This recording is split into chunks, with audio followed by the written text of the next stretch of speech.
My name is Naomi Reyes. I'm 34 years old, and I've spent the last 9 years reading numbers the way other people read faces. I can tell when a spreadsheet is lying to me before it finishes its first sentence. That night, standing backstage in a black dress I'd bought for a funeral, I had two things in my hands: a small silver clicker for a projector remote and a folder I wasn't supposed to have. In 14 minutes, I was going to walk onto that stage and say 4 sentences that would end my father's business. What he didn't know, what none of them knew, was that the numbers on the screen behind me had already told the truth. They just hadn't said it out loud yet. Welcome back to her final chapter, where every story starts with silence and ends with power. If you've ever been the responsible one in a family that only calls when they need something, this one's for you.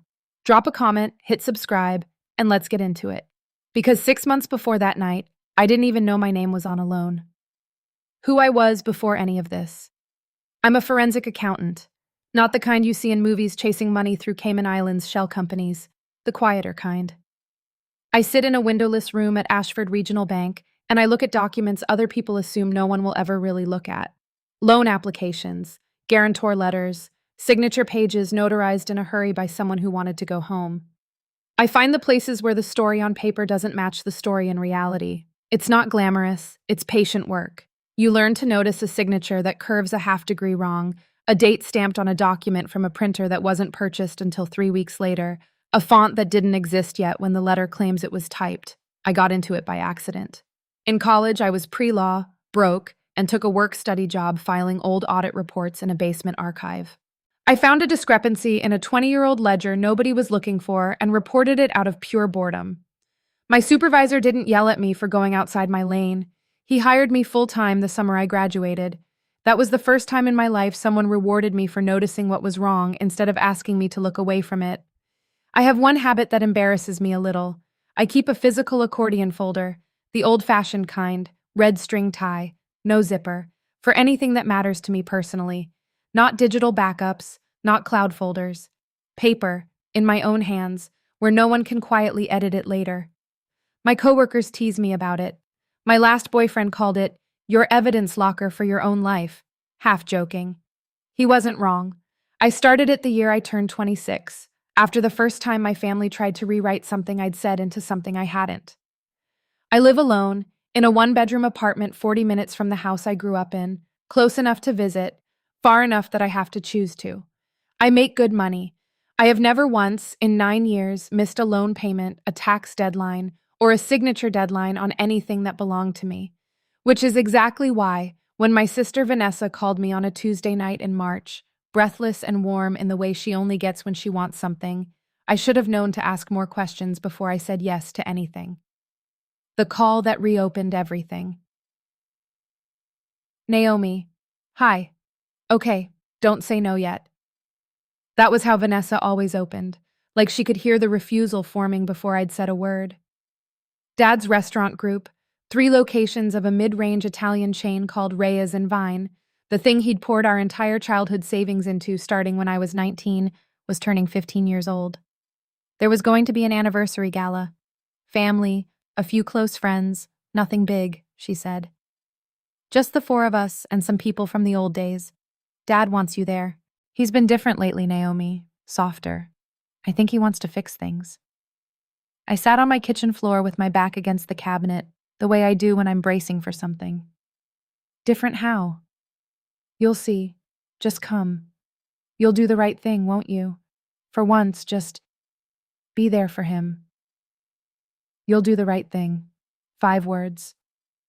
I'd heard some version of that sentence at every major decision point of my adult life, and it never once meant, make the choice that's right for you. It meant one thing, in my family's language, give us what we're asking for. I told her I'd think about it. I did not say yes. I want that on the record, even here, even now. I never said yes to anything that night on the phone.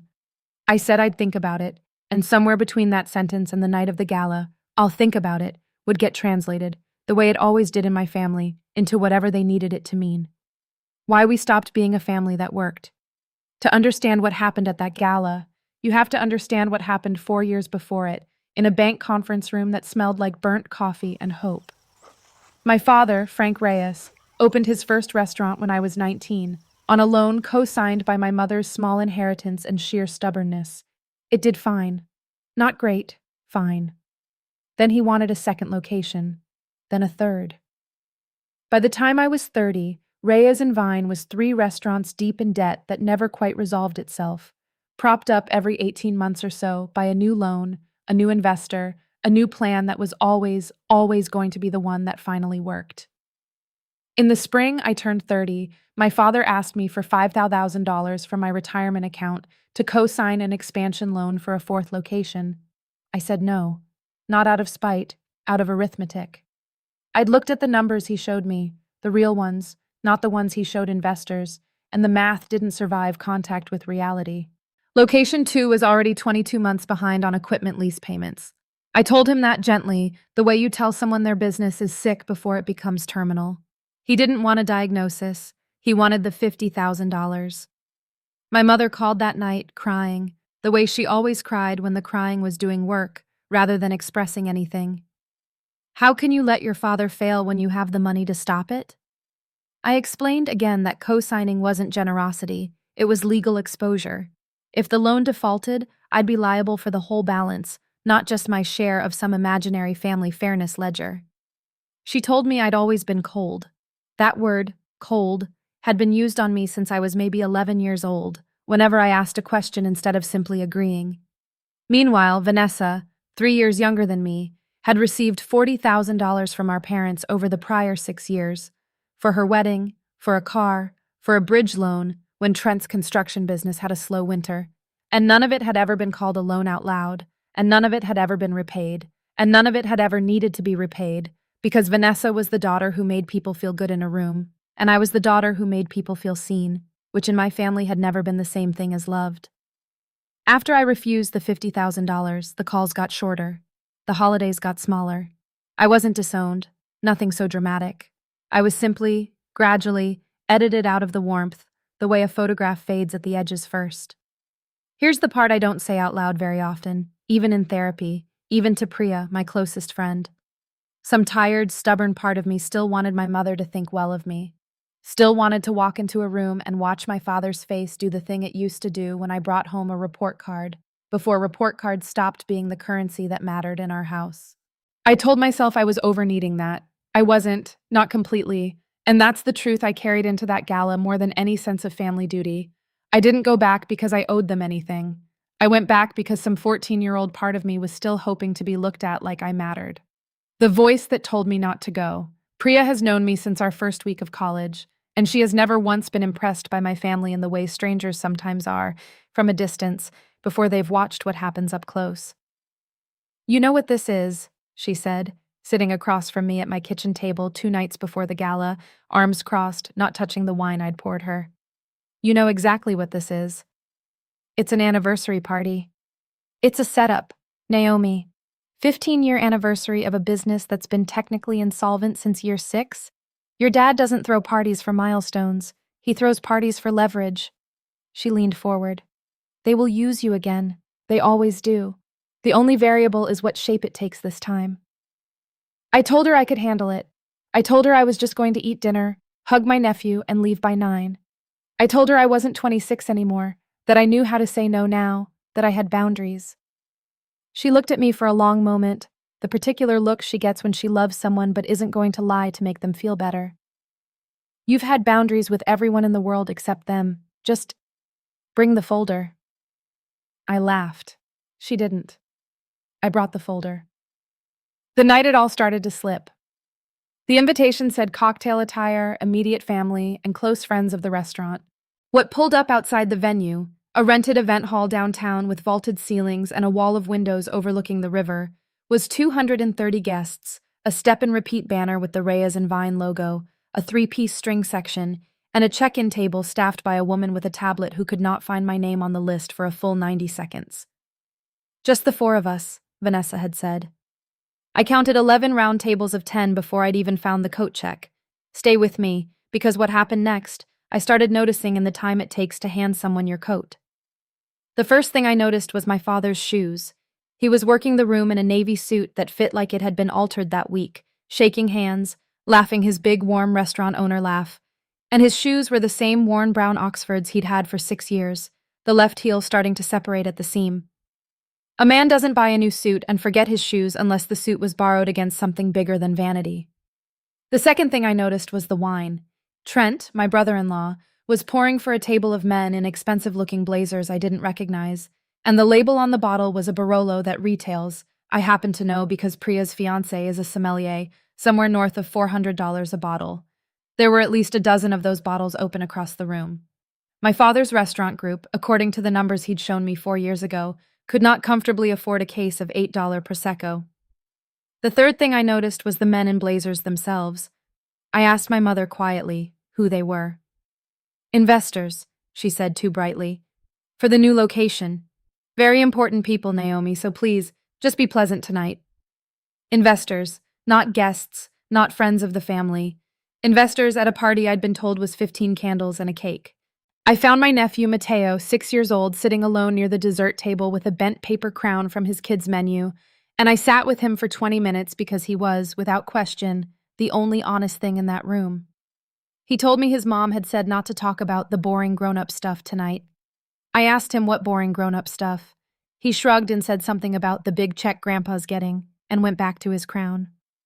Aunt Diane found me by the bar around 8.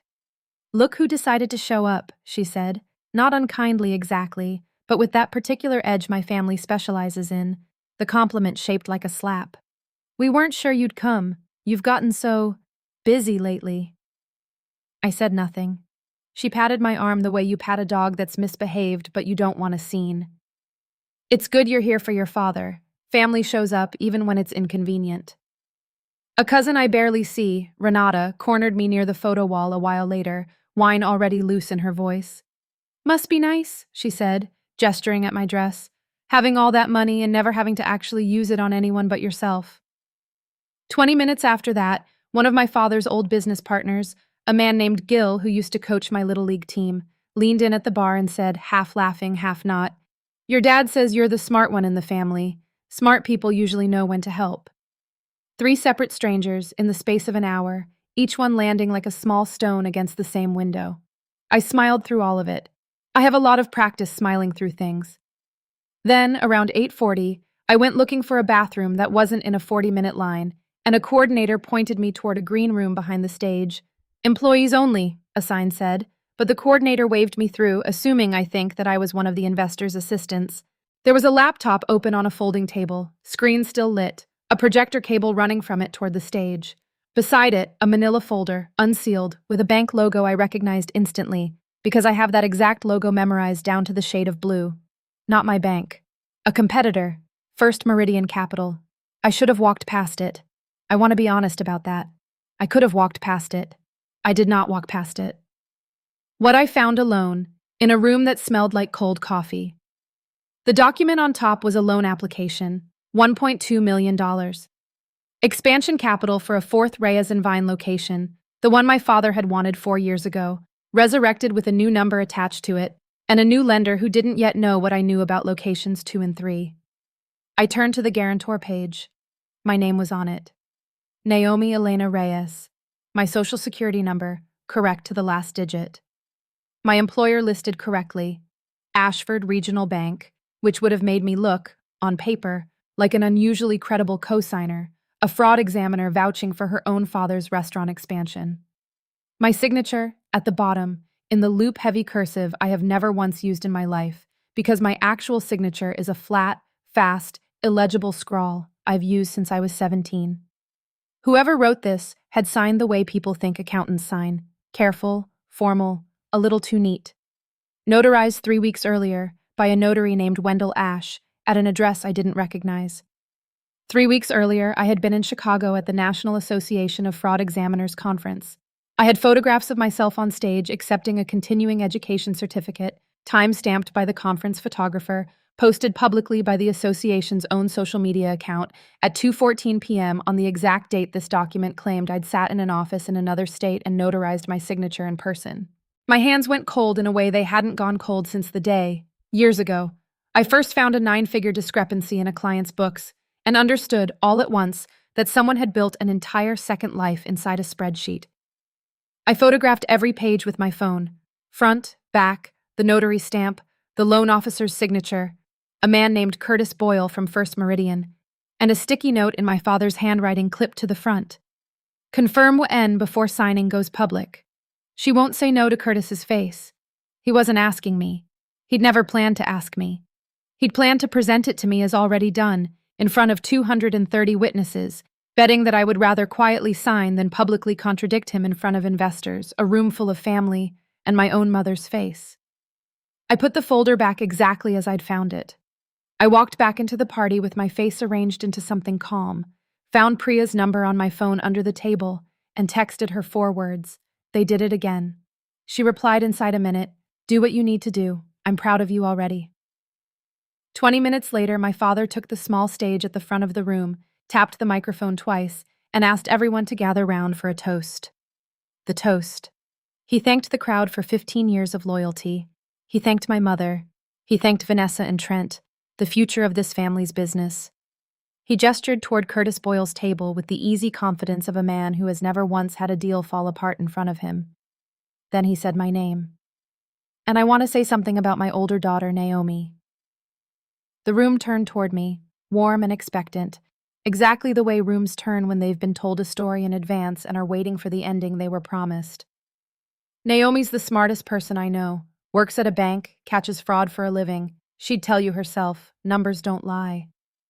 A ripple of polite laughter. And she has generously agreed to stand behind this family's next chapter. Our new location on 5th and Delancey, backed in part by my daughter's own good name. He looked at me, and I understood in that instant what this toast had actually been built to do. It wasn't information. It was a public announcement disguised as gratitude, designed so that contradicting him would look, to 230 strangers and my entire extended family, like I was humiliating my own father at his anniversary party. "You'll do the right thing tonight, won't you, Naomi?" he said, holding his glass toward me, smiling the smile that used to mean I'd done something right. 3rd time. Same 5 words, dressed up in a tuxedo this time instead of a phone call. I let the silence sit. 3 seconds. 4. 5. Long enough that a waiter near the back stopped moving. Long enough that Vanessa's smile started to falter at the edges, the way it does right before she realizes a room isn't going the way she planned it. Long enough that my mother's hand found my father's sleeve, the way it does when she senses weather coming. I set down my drink. What I did with the silence. I didn't raise my voice. I want that understood clearly, because the version of this story that gets repeated in my family later would try very hard to make it sound like I did. I walked up to the small stage, took the second microphone from its stand, the one the coordinator had left for the toast responses, and I asked politely if the technician could pull up the presentation file that had been prepared for tonight. There was one. Of course there was one. A $1.2 million pitch to a room full of investors doesn't happen without slides. It was already loaded on the laptop in the green room, the one I'd found an hour earlier, the one with a folder tab literally labeled 5th and Delancey pitch, final. The technician, a young guy who had no idea he was about to become part of a story he'd tell at dinner parties for years, pulled it up onto the wall behind my father. Everyone assumed I was about to give a supportive little speech. I asked him to skip to slide 14, the guarantor documentation slide. My father's face didn't move yet. He still thought this was going well. "I want to thank my father for the kind words," I said into the microphone, calm, even, the voice I use when I'm walking a nervous client through a very bad quarterly report. "And I want to be completely transparent with everyone in this room, especially the investors here from First Meridian, because I think transparency is what tonight is actually about." I gestured at the screen. "This is my name. This is a signature attributed to me on a guarantor page for a $1.2 million loan. I want everyone to look closely at it because I did, about an hour ago, for the first time in my life." I held up my phone, connected it to the second input the technician had ready for photo slideshows, and put my actual signature, the one I'd signed 3 times that morning on a legal pad just in case, tucked into my red folder, side by side with the one on the loan document. The difference, projected 8 feet tall on a wall, was not subtle. Mine was fast, flat, slanted left. The one on the document curved, careful, patient. the signature of someone who had never once watched me sign my name and had guessed at what an accountant's signature should look like. This document is dated and notarized 3 weeks ago, I continued, at an address in this state. I was in Chicago that day. I have a hotel receipt. I have a boarding pass. I have a photograph publicly posted by a professional association, time-stamped at 2:14 p.m., showing me on stage at a conference at the exact hour this notarization claims I was here, signing this. I pulled the photo up. It sat next to the forged signature on the wall, side by side, undeniable. My father tried to take the microphone from my hand. Naomi, sweetheart, there's obviously been some kind of mix-up with the paperwork. Let's not do this here. His voice had the particular brightness of a man trying to sound calm while a room full of investors starts quietly reaching for their phones. I stepped back half a step, out of reach, and kept the microphone. It's not a mix-up. It's a forged notarization. I'd be happy to discuss it privately, Dad, the way you were supposed to discuss it with me 6 weeks ago, before it went to a notary's desk instead of my phone. He tried a second time, laughing now, turning to the investors' table, to Curtis Boyle specifically. This is a family thing, Curtis. We can sort it out after, there's no need to. Curtis Boyle was not laughing. Curtis Boyle had gone very still, the particular stillness of a man doing rapid math about his own institution's compliance exposure. He said, quietly enough that only the front tables heard it, but clearly enough that everyone watching his face understood. Frank, is this true? Is that not her actual signature? My father tried a third time, softer now, almost pleading, aimed only at me. You said you'd think about it. I said I'd think about it, I agreed, into the microphone, and I let the whole room hear it. My own words, finally spoken back on my own terms instead of translated through someone else's need. Thinking about it isn't consent. It was never consent. And someone in this room decided that didn't matter. Curtis Boyle stood, quietly gathered his own colleagues with a look, and asked the coordinator, in a low voice, whether there was somewhere private his firm's compliance officer could speak with the Reyes family immediately. She was already standing. She'd been standing, I realized, since slide 14 went up, because a compliance officer's job, like mine, is to notice the moment a party stops being a party. I set the microphone back on its stand.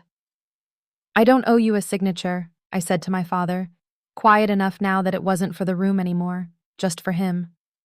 I never did.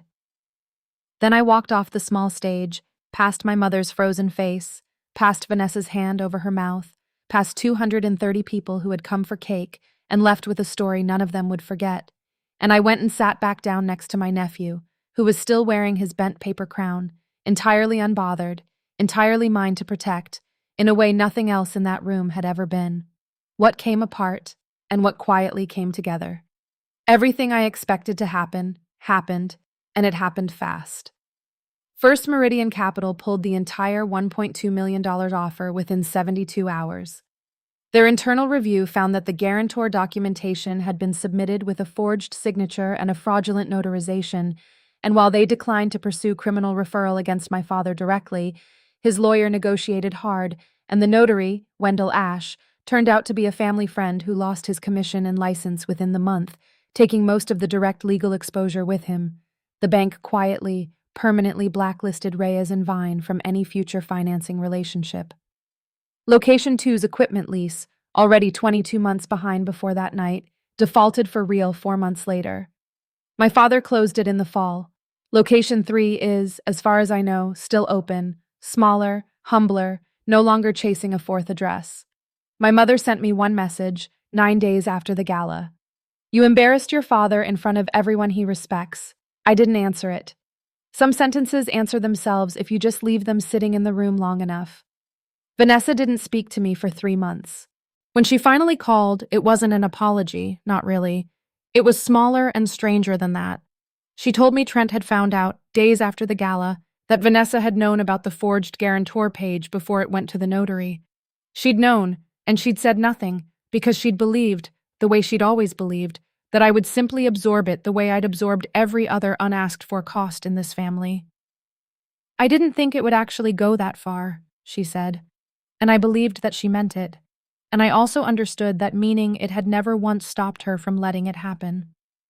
The quieter thing, The part that had nothing to do with justice happened 3 weeks after the gala, in the parking lot of Mateo's school, where I'd started picking him up on Thursdays because Vanessa was too proud, that season, to ask me for anything else, and I was too fond of a 6-year-old in a paper crown to let that particular thread go. He climbed into my car, buckled himself in without being asked because he's that kind of careful, and said out of nowhere, "Are you and Grandpa having a fight?" "Something like that," I said. He thought about it, the serious way 6-year-olds think about things that are actually simple. "Well," he said, "you're still my favorite aunt. You're my only aunt, but you'd still be my favorite." I sat in that parking lot for a full minute after he said it, not driving anywhere, just letting that be the thing that landed, instead of everything else that had landed on me for the past month. It wasn't vindication. It didn't undo anything.